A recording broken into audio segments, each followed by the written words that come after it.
Carl. I'm doing a British accent, doing an American accent, Carl. Everybody knows that The Walking Dead was a massive smash hit forever and ever and ever. Started with the comics and then moved into the AMC TV show. All kinds of people were drawn into this. People who are like, I don't like horror, but I do like this. I don't like zombie movies, but I do like this.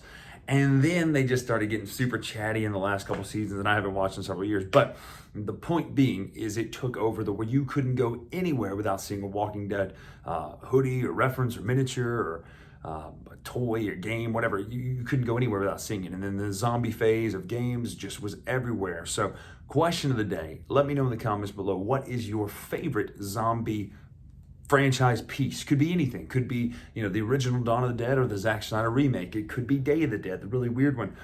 Let me know in the comments below what your favorite zombie property is, because today we're looking at The Walking Dead, Something to Fear. We need the prison, right? So we're taking a look at that. It's a different kind of game, whereas you are trying to collect points and collect sets of cards to have the best. I guess technically you're playing alternate realities of each other, right? You're playing your set of Walking Dead, and someone else is playing their set of Walking Dead, and finding out who comes out the best with the most survivors and most points and least amount of people dead. So let's dive in and take a look at how this card game works from the Funkhauser's right now.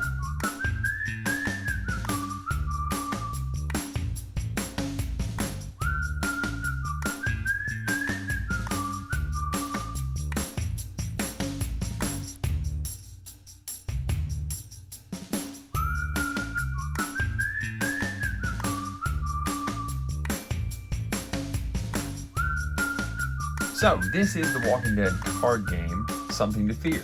Now, the way this works is a little bit different than most Walking Dead games. It's all about playing cards out here, and you have characters based on the comics here. You've got Eugene, Jesus, Carl, Maggie, Ezekiel, Michonne, Abraham, Andrea, and Rick. You know this is definitely based on the comics because the selection of characters here is definitely different than the show that you would have thought had the most importance. Now, what's going to happen is you're going to get a set of these cards 1 through 9. Now, they all have special abilities.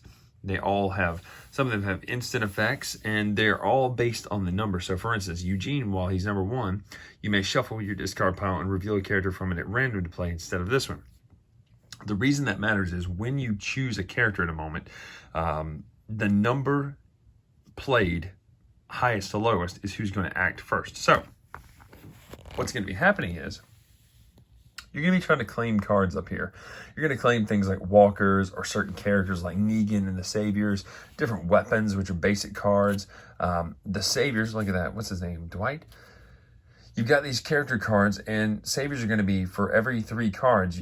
Basically, it's set. So 1 is only worth 8, 2 is worth 16, 3 is worth 32. However, 4 is worth 32 plus 8. So there's a lot of Savior cards in here. There's the Governor. If you take the Governor, you also gain the Tiebreaker. The walkers are used for most walkers. Now notice the damage in the top right. What's going to happen is they're also going to damage you.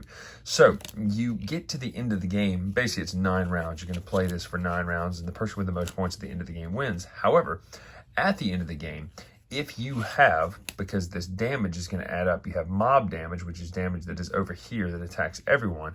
And then you have personal damage as well. Personal damage is going to be damage down here in the bottom left versus the mob damage up here. You're going to add your personal damage in your stash from the cards that you have selected to the mob damage. And if you have over 20 damage, you lose. You can't win no matter what. However, if you're under that threshold, you can see who has the most points. Now, let's go through everybody's cards here really quick. So Eugene, we just talked about, he's a number 1.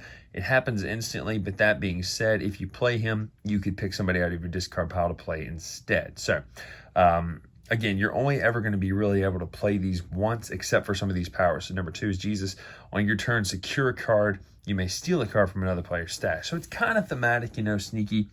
Carl, on reveal, turn order plays lowest to highest this round. On your turn, secure a card. You may destroy a card in your stash. So you can get rid of a card that's kind of hurting you, but it also flips the turn order. Somebody might play Rick, who's thinking, oh, I'm definitely going to go first, and then you've played Carl, and you've totally jacked it up.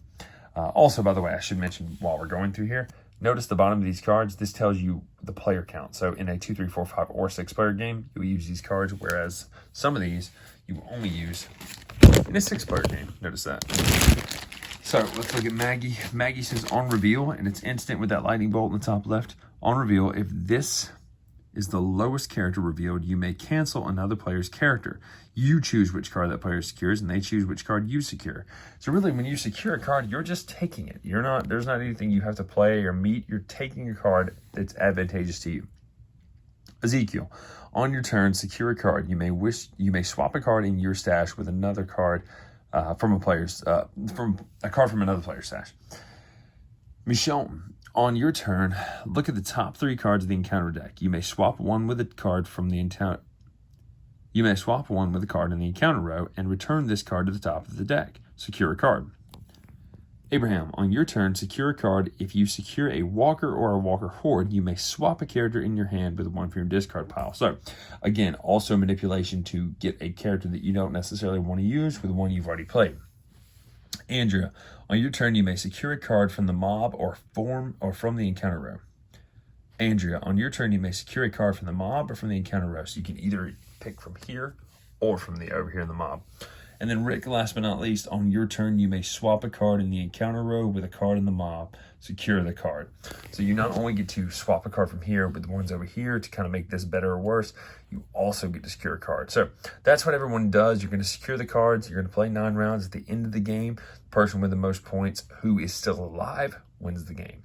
That being said, if you take the governor, you become the tiebreaker, which is what the eye patch is for.